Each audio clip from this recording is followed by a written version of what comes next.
Ya, ketemu lagi dengan saya di sini. Kita masih berbicara mengenai hukum Maxwell bentuk integral, di mana pada video kali ini kita akan membahas mengenai hukum Faraday. Hukum Faraday memiliki persamaan seperti yang kita lihat pada slide, di mana EMF itu adalah electromotive force atau dapat kita terjemahkan sebagai gaya gerak listrik, di mana hukum Faraday mengatakan bahwa gaya gerak listrik sama dengan integral tertutup dari E dot dl sama dengan minus perubahan terhadap waktu dari integral B dot ds. Nah, sekarang yang harus kita perhatikan di sini adalah apa arti fisik dari jumlah medan listrik yang terletak sepanjang lintasan, perubahan terhadap waktu, dan jumlah medan magnet yang menembus suatu bidang. Kita akan melihat hubungan antara ketiga item tadi pada rangkaian berikut. Pada dasarnya, hukum Faraday itu berasal dari percobaan Faraday, di mana pada saat percobaan, Faraday membuat dua buah rangkaian, di mana rangkaian pertama terdiri atas suatu kumparan, baterai, dan juga saklar. Sedangkan rangkaian kedua terdiri atas suatu kumparan dengan voltmeter. Kalau kita lihat di sini, berarti pada rangkaian kedua tidak terdapat sumber tegangan, berarti kita akan berpikiran, kita akan menganggap bahwa pada rangkaian kedua tidak akan ada arus, sehingga tidak akan ada medan magnet, dan selanjutnya. Tapi sekarang mari kita lihat sebenarnya apa yang terjadi pada percobaan Faraday ini. Sekarang kita lihat, pada saat saklar di rangkaian 1 kita nyalakan, kita geser menjadi on, maka sepanjang rangkaian akan timbul arus, di mana kita tahu bahwa dari hukum Biot-Savart bahwa arus merupakan sumber dari medan magnet, dan dengan menggunakan aturan tangan kanan, maka akan kita dapatkan pada kumparan akan terbentuk rapat fluk magnet dengan arah sebagai berikut, di mana rapat fluk magnet ini juga akan menembus bidang yang dilingkupi oleh kumparan pada rangkaian kedua. Sekarang kita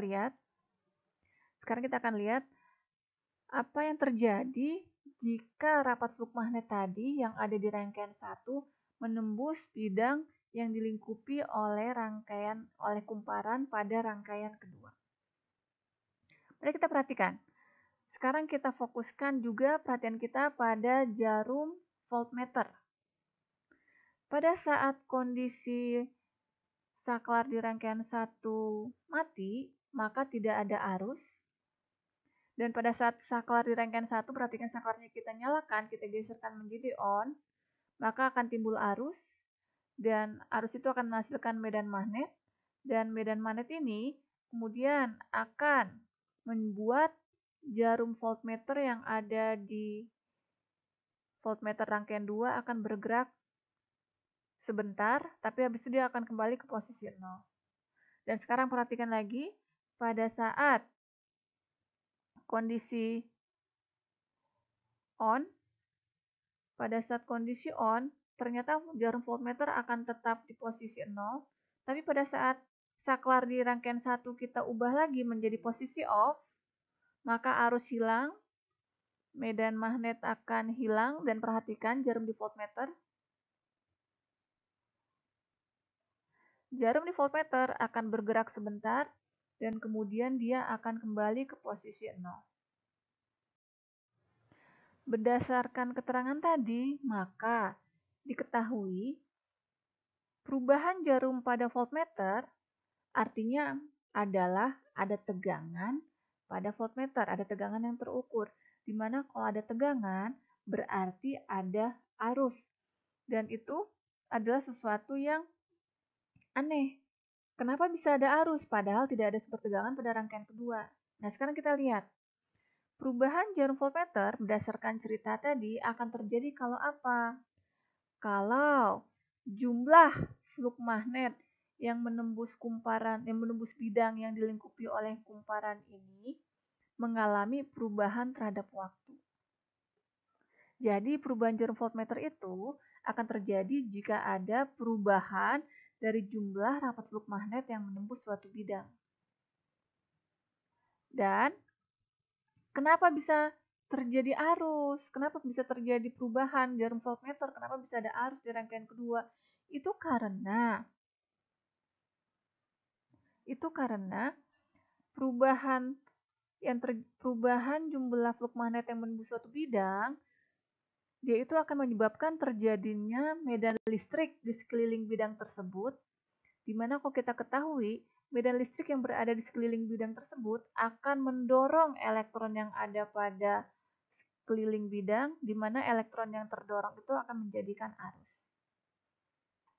Sekarang mari kita perhatikan penurunan rumus ini dengan rumus yang dituliskan di awal slide mengenai hukum Faraday. Kalau kita lihat, terdapat perbedaan, di mana di slide awal terdapat tanda minus. Sekarang timbul pertanyaan, kenapa ada tanda minus? Apa arti dari tanda minus yang ada di hukum Faraday? Ternyata, tanda minus itu berhubungan dengan sifat lembam. Yang namanya lembam itu adalah keinginan untuk mempertahankan posisi sesuai dengan posisi semula. Nah, sekarang kita lihat, perhatikan. Ini adalah gambar di rangkaian kedua. Pada saat saklarnya adalah off, berarti tidak ada arus di rangkaian pertama sehingga tidak ada medan magnet di rangkaian pertama, berarti di rangkaian kedua juga tidak ada medan magnet yang menembus. Pada saat kita nyalakan saklar di rangkaian 1, maka akan timbul medan magnet, di mana kalau kita lihat kondisi awal tidak ada medan magnet, kemudian timbul medan magnet, berarti ada perubahan. Karena adanya sifat lembam, maka si kumparan ini akan melawan perubahan yang terjadi, jadi dia akan menghasilkan medan magnet yang berlawanan arah dengan medan magnet yang baru datang, karena dia itu bersifat lembam. Di mana medan magnet yang berwarna hijau ini adalah medan magnet yang dihasilkan oleh kumparan di rangkaian kedua. Berarti sesudah aturan tangan kanan, medan magnet ini akan menghasilkan arus yang arahnya seperti kita lihat, di mana pada saat itu akan terjadi perubahan posisi pada voltmeter. Nah, sekarang mari kita lihat apa yang terjadi pada saat rangkaian 1 kondisi saklarnya adalah on, sehingga ada medan magnet terus-menerus yang menembus bidang yang dilingkupi oleh kumparan di rangkaian kedua. Dan pada saat, perhatikan, switch pada rangkaian 1 kita geser menjadi off, berarti medan magnetnya akan hilang.